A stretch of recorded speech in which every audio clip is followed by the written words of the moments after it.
सम्मानित साथियों, नमो बुद्धाय, जय भीम। हमेशा की भांति एक बार पुनः आपका हार्दिक स्वागत है आज के अंबेडकर संदेश में। आज का अंबेडकर संदेश बेहद खास होने वाला है।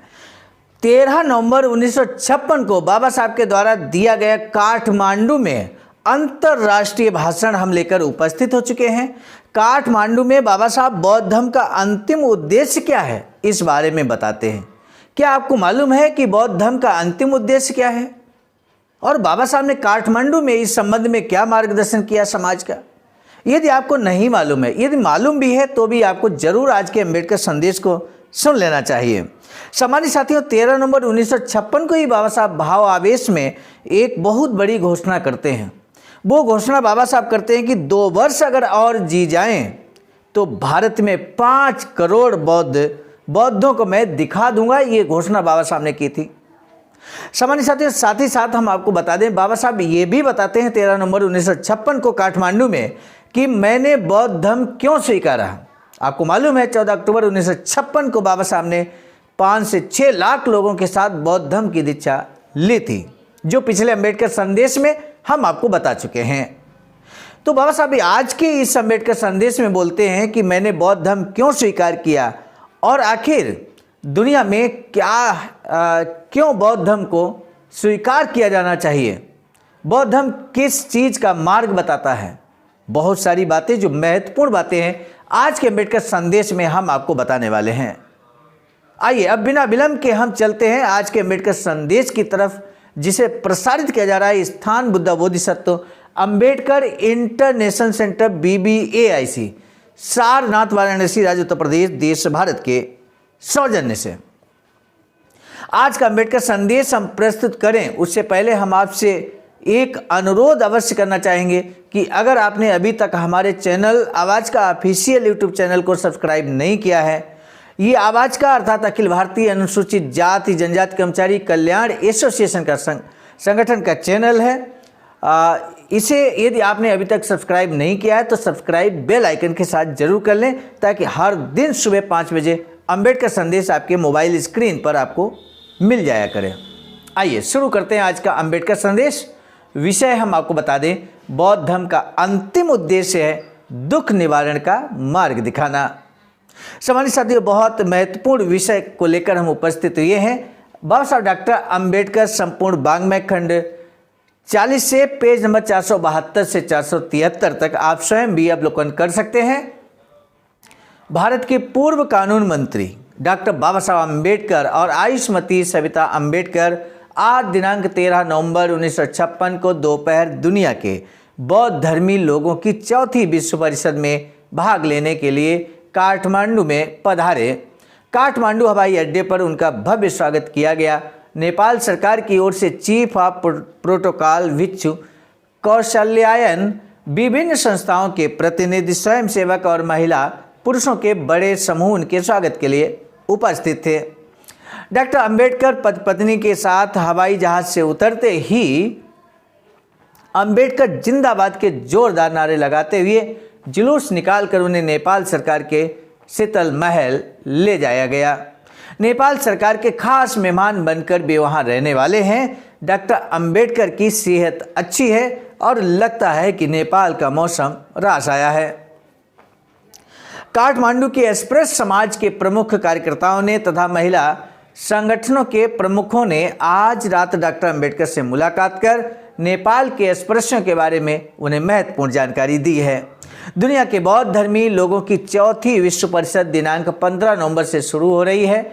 इस परिषद में हिस्सा लेने के लिए दुनिया के विभिन्न देशों से बौद्ध भिक्षु भिक्षुणी प्रतिनिधि, विशेष आमंत्रित प्रमुख व्यक्ति, ऑब्जर्वर्स आदि को मिलाकर 625 लोगों को आमंत्रण भेजा गया है। परिषद का आयोजन काठमांडू की धर्मोदय सभा की ओर से किया गया। डॉक्टर बाबा साहब अम्बेडकर पति पत्नी को नागपुर में बौद्ध धर्म की धर्म दीक्षा देने वाले कुशीनगर के 83 साल के महाथेरो भिक्षु चंद्रमणि आए हैं और उनकी तीसरी टुकड़ी में 5 लोग थे। उनका नेतृत्व भिक्षु चंद्रमणि ने ही किया था। भारत से आए भिक्षुओं में भिक्षु चंद्रमणि के अलावा वर्धा के नागपुर भिक्षु वदंत आनंद कौशलायन, बेणुबन बिहार, अगरतला, त्रिपुरा, कोलकाता के भिक्षु आर मित्र भी आज हवाई जहाज से काठमांडू में दाखिल हुए हैं। पंडित राहुल सांकृत्यायन परिषद के लिए आए थे। उन्होंने डॉक्टर बाबा साहब अम्बेडकर से मुलाकात की। उस वक्त हुई बातों के बारे में वह लिखते हैं, यानी कि पंडित राहुल सांकृत्यायन क्या लिखते हैं ये जानना बहुत दिलचस्प है मेरे साथियों। वो लिखते हैं कि नवंबर 1956 का वह दिन भूल नहीं सकता जबकि नेपाल में डॉक्टर बाबा साहब अम्बेडकर ने बड़े भाव आवेश में आकर गंभीरता के साथ घोषित किया था कि 2 वर्ष अगर और जी जाऊं तो भारत में 5 करोड़ बौद्धों को दिखा दूंगा। हजार अफसोस कि वह संकल्प पूरा नहीं हो सका।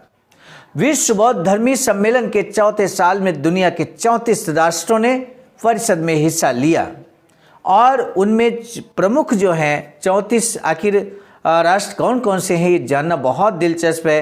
वर्मा, कनाडा, सिलोन, चीन, Czechoslovakia, Estonia, Formosa, France, Germany, Hong Kong, Hungary, Bharat, Indonesia, Italy, Japan, Korea, Ladakh, Latvia, Laos, Malaya, Nepal, Pakistan, Penang, Philippines, Sweden, Sikkim, Singapore, Thailand, Tibet, United Kingdom, USA, USSR और उन देशों के प्रतिनिधि, विशेष आमंत्रित मेहमान, बौद्ध भिक्षु, बौद्ध भिक्षुणियाँ, ऑब्जर्वर्स आदि को मिलाकर करीब 400 आमंत्रित विदेशी प्रतिनिधि उपस्थित थे।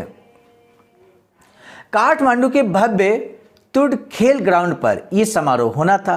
डॉक्टर बाबा साहब अम्बेडकर ने आज भारतीय ढंग के कपड़े पहने थे, वुलन की पैंट, बंद गले का कोट और सिर पर बफ रंग की कढ़ाई वाली टोपी।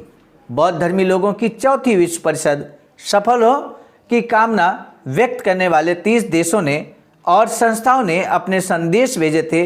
इन संदेशों के पढ़ने के बाद डॉक्टर बाबा साहब अम्बेडकर का भाषण हुआ। उन्होंने अपने भाषण में कहा, मैं अपने देश से या अपनी संस्था की ओर से संदेश लेकर नहीं आया हूँ। इस देश में नेपाल में बुद्ध का जन्म हुआ लेकिन 2500 सालों के बाद बौद्ध धर्म गायब हो गया है। बौद्ध धर्म का वृक्ष अभी भी है, उसके पत्ते सूख गए हैं लेकिन उसकी जड़ सूखी नहीं है। मुझे यकीन है कि उसमें पानी देने से वह बढ़ेगा।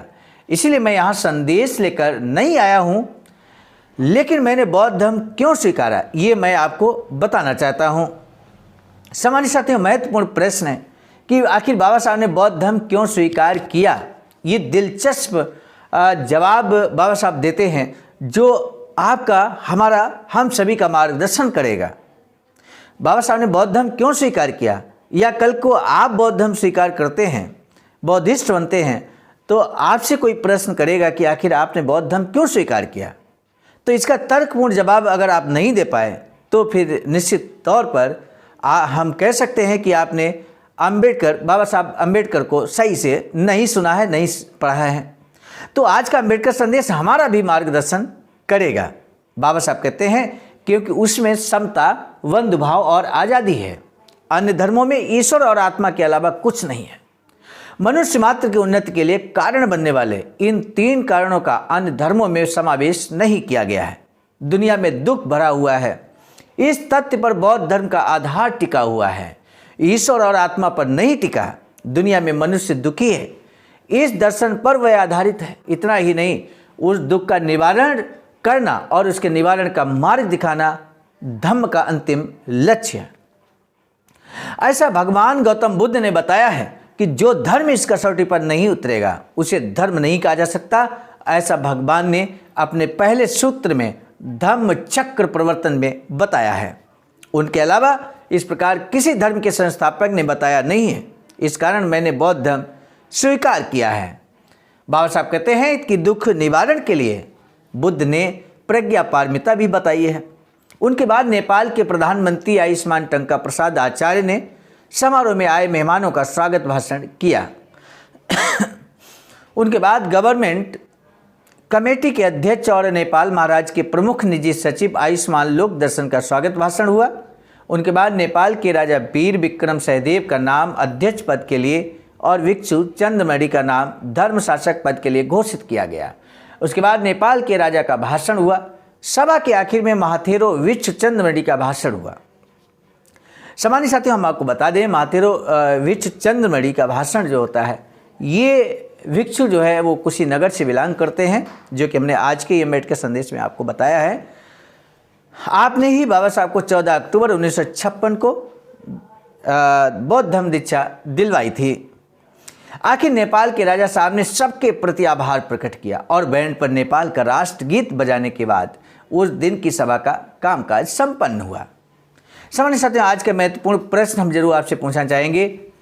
दिनांक 13 नवंबर 1956 को काठमांडू चौथी विश्व परिषद में कितने राष्ट्रों के प्रतिनिधियों ने भाग लिया था? महत्वपूर्ण प्रश्न है ये। आज का महत्वपूर्ण प्रश्न के बाद एक महत्वपूर्ण संदेश हम जरूर आपको बताना चाहेंगे। बाबा साहब की अधूरी इच्छा है वैचारिकी सेंटर बनाने की। बाबा साहब की अधूरी इच्छा के अनुरूप ही एक वैचारिकी सेंटर निर्माणाधीन है सारनाथ, वाराणसी, राज्य उत्तर प्रदेश में, जहां पर 14,000 स्क्वायर फीट जमीन परचेज करने के बाद निर्माण कार्य प्रारंभ हो चुका है। सामान्य साथियों, ये कुछ इस तरह का वैचारिकी सेंटर बनकर तैयार होगा। ये एक प्रतिकृति है जिसके माध्यम से आप अंदाजा लगा सकते हैं। आज का अम्बेडकर संदेश हम लेकर उपस्थित सामान्य साथियों, हाँ, हम आपको बताना चाहेंगे कि यदि आप भी अपना अमूल्य योगदान करें तो बहुत अच्छा होगा। दिए गए अकाउंट नंबर IFC कोड पर आज का अम्बेडकर संदेश हम लेकर उपस्थित हुए थे मिस्टर नायक बुद्धमित्र मुसाफिर सर, राष्ट्रीय अध्यक्ष आवाज का नई दिल्ली की प्रेरणा में प्रस्तुत करता कि मैं स्वयं सर्वजीत आर्य, राष्ट्रीय मीडिया प्रभारी, IIT सेल आवाज का नई दिल्ली। मिलेंगे नए डॉक्टर अम्बेडकर संदेश में, तब तक दीजिए इजाजत। आप सभी को सादर नमो बुद्धाय, जय भीम। मामा मेरे लिए इतनी अच्छी फ्रेंड बनाते हैं और सेट बनाते हैं, तो लाइक सब्सक्राइब कमेंट जरूर करें। यूट्यूब प्ले बटन आ जाए प्लीज। Thank you. सामान्य साथियों, यदि आप हमारे इस चैनल आवाज़ का ऑफिशियल, जिस पर नियमित सुबह 5 बजे डॉक्टर अंबेडकर संदेश आपको मिलता है, आप हमारे इस चैनल को सपोर्ट करना चाहते हैं, तो हमारा आपसे निवेदन है कि आप हमारे इस चैनल को सब्सक्राइब कर लें, वीडियो को शेयर, लाइक, कमेंट जरूर करें।